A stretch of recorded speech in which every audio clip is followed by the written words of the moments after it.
Clima pesado nos bastidores do judiciário. Fogo e alerta. O ex-procurador Deltan Dallagnol comentou um episódio envolvendo a ministra Carmen Lúcia e o ministro Alexandre de Moraes em discussões relacionadas ao TSE, e as redes sociais explodiram. O debate está pegando fogo e dividindo opiniões em todo o país. Agora, eu quero saber de você.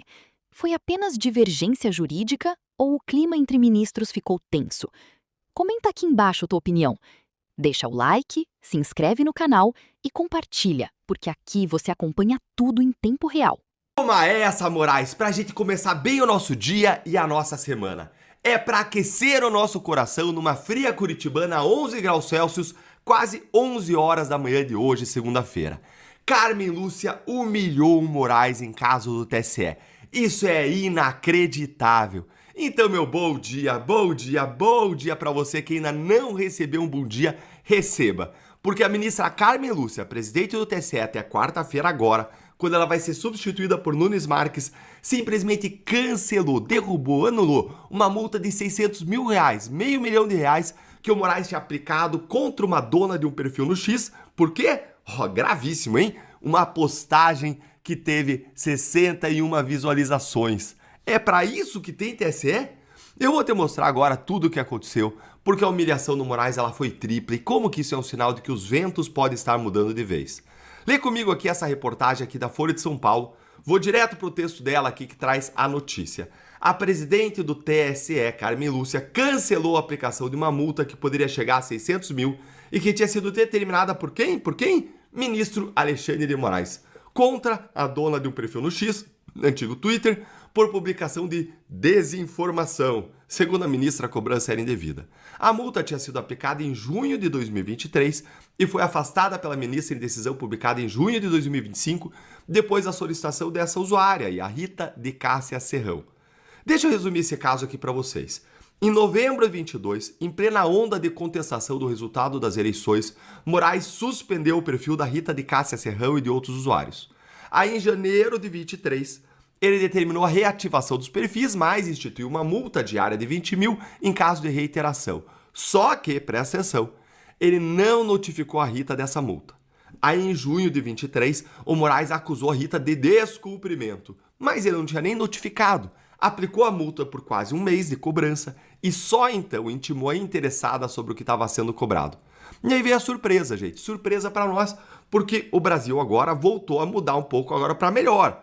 E em junho de 25, Carmen Lúcia, já presidente do TSE, recebeu o pedido da Rita e derrubou a multa. E tem mais. A infame Assessoria Especial de Enfrentamento à Desinformação do TSE, aquela polícia do Moraes, própria dentro do TSE, reanalisou as publicações da Rita a partir da data em que se iniciava a cobrança e, olha só, concluiu que nem desinformação tinha. Olha o que essa AED, essa Assessoria Especial de Enfrentamento à Desinformação, ela escreveu aqui sobre as postagens da Rita. Não foram identificados conteúdos desinformativos com franca apologia a atos antidemocráticos. E qual que foi o crime hediondo da Rita para ela tomar uma multa de 600 mil, hein? Gente, foi esse post aqui, que teve coisa aí de 61 visualizações e ela dizia isso aqui, a mais pura verdade, o que nos deixa a certeza de que eles não venceram a eleição, mas sim tomaram o poder. Gente, 61 visualizações, uma opinião política expressa por uma cidadã comum em uma rede social, 600 mil em multa. É ou não é lançar gelo, uma neve, uma tempestade sobre a liberdade de expressão? E sem notificação prévia, hein? Aplicada num caso em que o próprio TSE depois reconheceu que não tinha desinformação coisa nenhuma. A ministra Carmen Lúcia, ela detonou Moraes quando o caso chegou na mão dela. Olha isso aqui, Ausente intimação da decisão que determinou a aplicação da multa em caso de reiteração de conteúdo já bloqueado nos autos e não identificadas publicações contendo desinformação ou apologia a atos atentatórios à justiça eleitoral e ao Estado Democrático de Direito, indevida a cobrança da multa fixada na decisão. A Folha, ela ainda relembra que em dezembro de 2023, muitos outros casos como o de Rita estavam acontecendo em silêncio. Multas aplicadas sem notificação, processos sob sigilo, dados agregados que o TSE simplesmente não divulgava para ninguém, mantinha no escondidinho, no sigilo. Vocês lembram do relatório do Comitê do Congresso dos Estados Unidos sobre a censura de Moraes? Na época, a gente descobriu que havia pelo menos 25 processos sigilosos do TSE. Cada um deles pode ter centenas de pessoas como alvo. Desses 25, só 3 processos são públicos até hoje.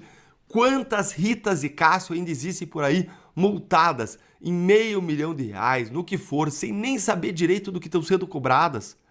Quantas decisões dessa natureza estão guardadas em sigilo, a 7 chaves?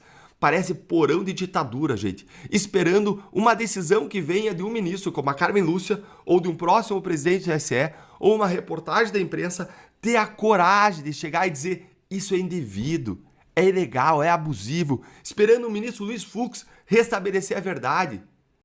O assunto rapidamente ganhou força nas redes sociais e passou a dominar debates políticos e jurídicos. Isso porque qualquer divergência pública ou interpretação diferente entre ministros de tribunais superiores costuma gerar enorme repercussão. E dessa vez não foi diferente.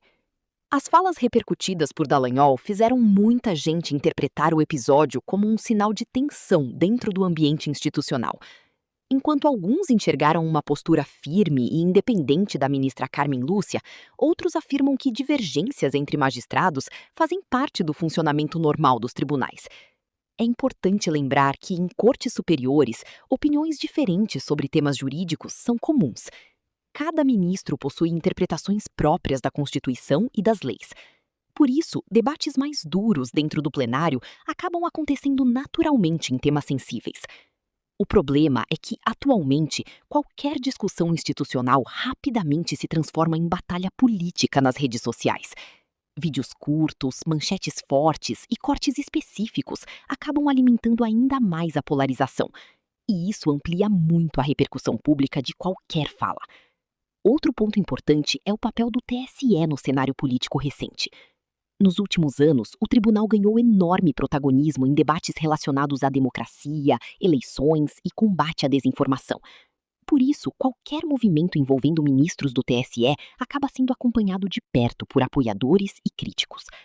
Também é importante destacar que críticas, divergências e debates institucionais fazem parte do ambiente democrático. O funcionamento dos tribunais inclui justamente o confronto de interpretações jurídicas diferentes. Agora, resta acompanhar se o episódio terá novos desdobramentos políticos ou apenas ficará no campo das divergências de interpretação. Porque uma coisa é certa, o tema ainda deve render muito debate nos próximos dias. E agora eu quero saber de você. Você acha normal esse tipo de divergência entre ministros? Ou acredita que o clima institucional está cada vez mais tenso? Comenta aqui embaixo porque eu quero ler tua opinião. Deixa o like, se inscreve no canal, compartilha esse vídeo. Porque aqui você acompanha os assuntos mais comentados da política brasileira.